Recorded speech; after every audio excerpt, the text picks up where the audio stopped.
Yes. तो चलिए इस वीडियो को मैं प्ले करूंगा एक के बाद एक, फिर उसके बाद हम पॉज करेंगे क्योंकि मैंने पूरा रिस्पॉन्स बना के रखा है।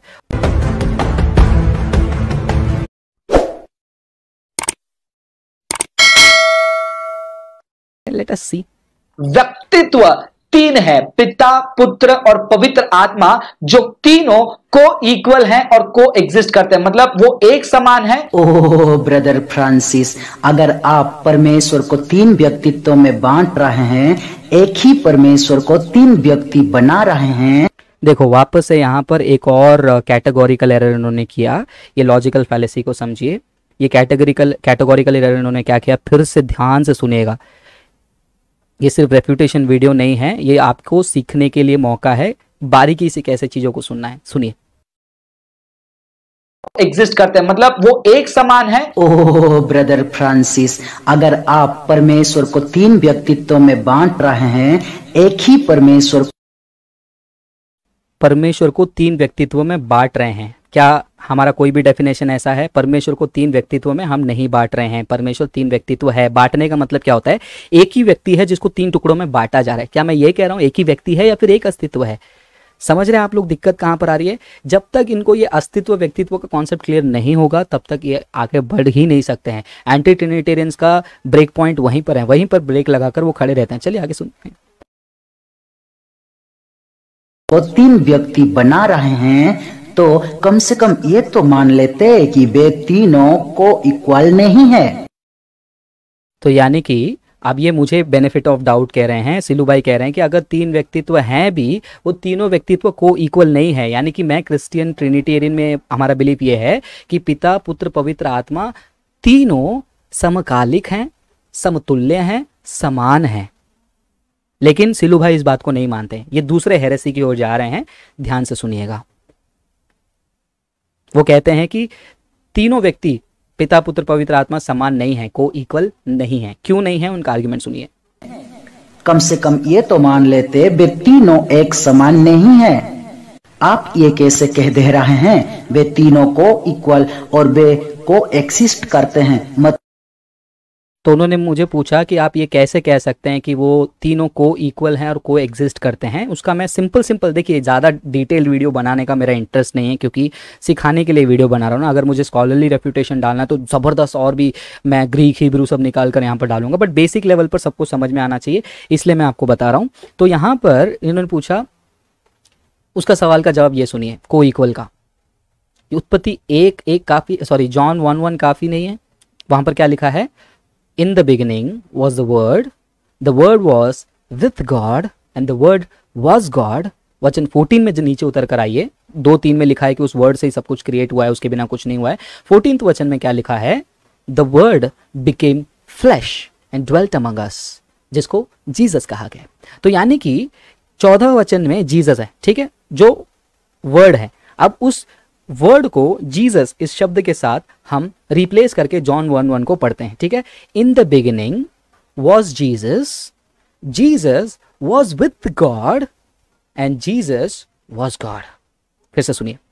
आदि में यीशु थे, यीशु परमेश्वर के साथ थे और यीशु ही परमेश्वर थे। तो यहां पर यीशु और परमेश्वर अलग अलग दिख रहे हैं, को इक्वल स्टेटस दिख रही है, को इक्वल स्टेटस दिख रही है। और इतना ही नहीं, एक और वचन मैं आपको पढ़ के सुनाना चाहता हूं।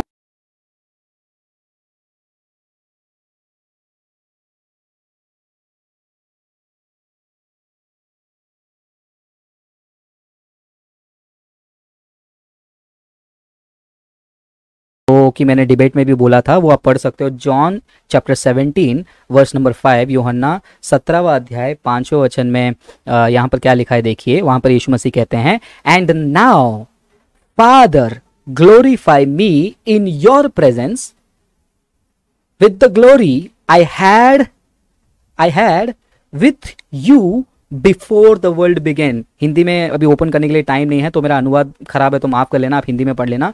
यूहन्ना 17:5 में लिखा है, यीशु मसीह कहते हैं, पिता अब अपनी उपस्थिति में मुझे आप महिमा दीजिए, वो महिमा जो मैं आपके साथ रखता था दुनिया बनने से पहले को इक्वल को स्टेटस दिख रहा है, और कह रहे हैं कि स्पिरिट का को इक्वल स्टेटस दिखाओ। उत्पत्ति पहला अध्याय पहला वचन और दूसरे वचन में क्या लिखा है? आदि में, इन द बिगनिंग गॉड। चलिए पढ़ लेते हैं, जेनेसिस 1 चैप्टर 1 में पढ़ लेता हूं आपके लिए। वहां पर स्पिरिट का भी को इक्वल स्टेटस में दिखा देता हूं, और एक्ट्स में भी मैं आपको दिखा दूंगा। बहुत बेसिक लेवल पर सिखाऊंगा, ज़्यादा डिटेल में नहीं जाना है ना, क्योंकि लोगों को कंफ्यूजन में नहीं डालना है मुझे, इसलिए मैं एकदम बेसिक लेवल पर आपको एक्सप्लेन कर रहा हूं। सुनिए, जेनेसिस 1 क्या लिखा है? उत्पत्ति पहला अध्याय वचन 1-2 में क्या लिखा है? In the beginning God created the haven. आदि में परमेश्वर ने आकाश और सृष्टि की पृथ्वी, आकाश और पृथ्वी की सृष्टि की। And the earth was without form, पृथ्वी बेडहोल थी, अंधकार उस पे ये था।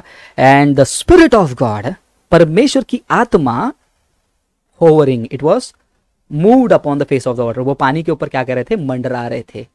कब की बात है ये? जब परमेश्वर ने दुनिया की नींव डाली। को इक्वल स्टेटस दिख रहा है आपको, लेकिन इनको नहीं दिख रहा है क्योंकि ये बाइबल नहीं पढ़ते हैं। आगे सुनिए, और एक ब्रदर ने कमेंट में लिखा है कि कितना भी समझाओगे तो ब्रदर समझेंगे नहीं। मैं वो ब्रदर के, सिर्फ वो ब्रदर के लिए ही नहीं बना रहा हूँ, मैं बाकी सारे लोगों के लिए बना रहा हूँ जो कंफ्यूज्ड हैं, वो इन चीज़ों से सीख सकते हैं। और मुझे अभी भी इस बात का निराशा है, कितने सारे लोगों ने ट्रिनिटी का सेशन अटेंड किया, लेकिन एक ने भी इस वीडियो को जो है रिफ्यूट करने के लिए, रिस्पॉन्ड करने के लिए आगे नहीं आए हैं। मुझे बुरा लग रहा है इस बात का, एंड आई एम वेटिंग कि आप लोग जो है इसके बारे में जो है आगे खुद वीडियोस बनाओगे, सिर्फ सिलू के लिए नहीं। जो भी ऐसे एंटी क्रिश्चियन आर्ग्यूमेंट्स है, सेमिनार अटेंड मत करो, उसके साथ इंप्लीमेंट भी करो। और एक और वचन में बता देता हूँ, होली स्पिरिट का को इक्वल स्टेटस विथ गॉड। एक सेकेंड रुकिएगा, वहां पर आप देख सकते हैं, जस्ट अ सेकेंड, कहाँ गया ये? प्रेरितों के काम दूसरा अध्याय में, नहीं, प्रेरितों के काम दूसरा अध्याय में नहीं है, प्रेरितों के काम में एक जगह पे है। Okay, let me find out, just a second. वो लिख के रखा था मैं, रेफरेंस फट से ये दिमाग में नहीं आ रहा ना, मैं आपको बता देता हूँ। ठीक है, वो रेफरेंस मुझे मिल नहीं रहा है, लेकिन एक सेकेंड दे दीजिए, मैं उसको फाइंड आउट कर लेता हूँ।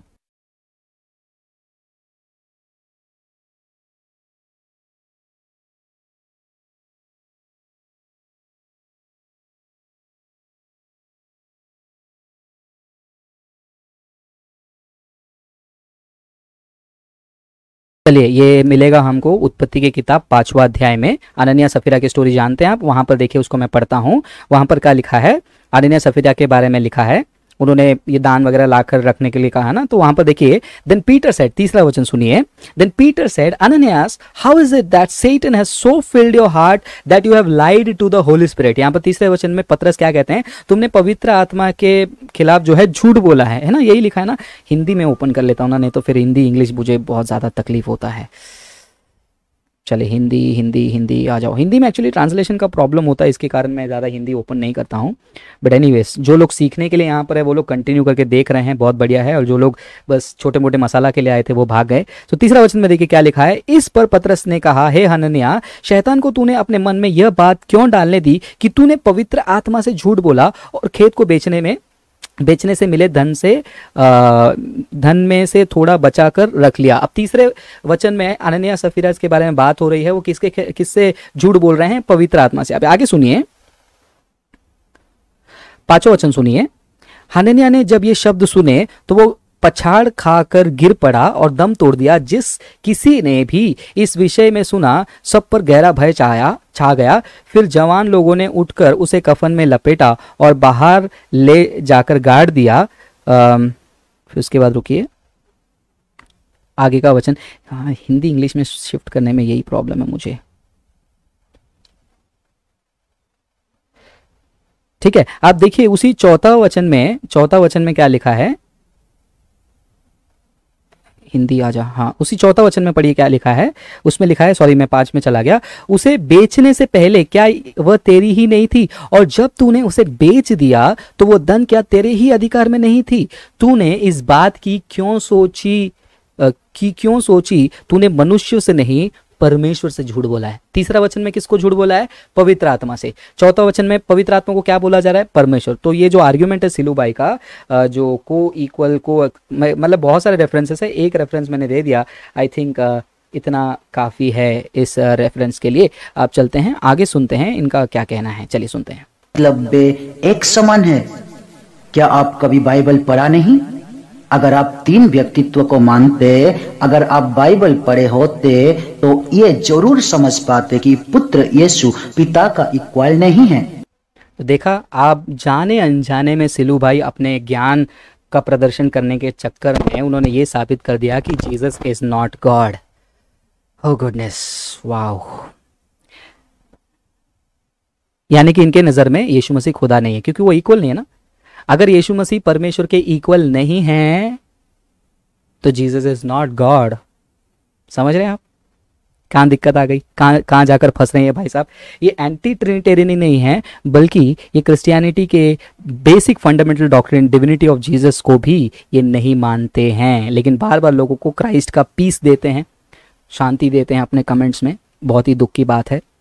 आशा करता हूँ ब्रदर अभी देख रहे हैं, मुझे सुन रहे हैं। सीखो ब्रदर, सीखो। अभी तक मैंने आपके लिए एक भी इंसल्टिंग शब्द इस्तेमाल नहीं किया पिछले 1 घंटे में, क्योंकि आपको मैं सिखाना चाहता हूँ और आपके फॉलोअर्स को सिखाना चाहता हूँ। लेकिन मुझे पता है बहुत सारे लोग नहीं सीखेंगे, क्योंकि वो सीखने के लिए तैयार नहीं हैं। जॉन चैप्टर 5 वर्स नंबर 18, एक और वचन में निकाल के रखा था, मैं पढ़ने के लिए भूल गया। मैं आपको पढ़ के सुनाना चाहता हूँ को इक्वल वाले पॉइंट को, फिर उसके बाद हम आगे चलते हैं। John chapter 5। सिलू भाई आज बैठकर ये कह रहे हैं ना, लेकिन उस समय के लोग क्या कह रहे थे हम देखेंगे।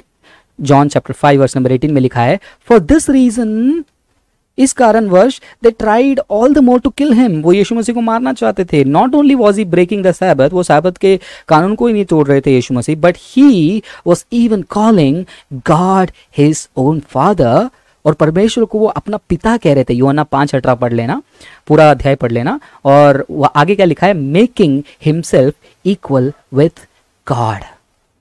क्या है, क्यों वहां पर यहूदी लोग पीछे पड़े थे यीशु मसीह को मारने के लिए? और मतलब वहां पर लिखा है ऑल द मोर, मतलब और ज्यादा गुस्सा है और उनको मारना चाहते थे, क्योंकि यीशु मसीह सिर्फ सैबत को ही नहीं तोड़ रहे थे, वो पिता को अपना, परमेश्वर को अपना पिता भी कह रहे थे, और साथ साथ में अपने आप को पिता के इक्वल कर रहे थे।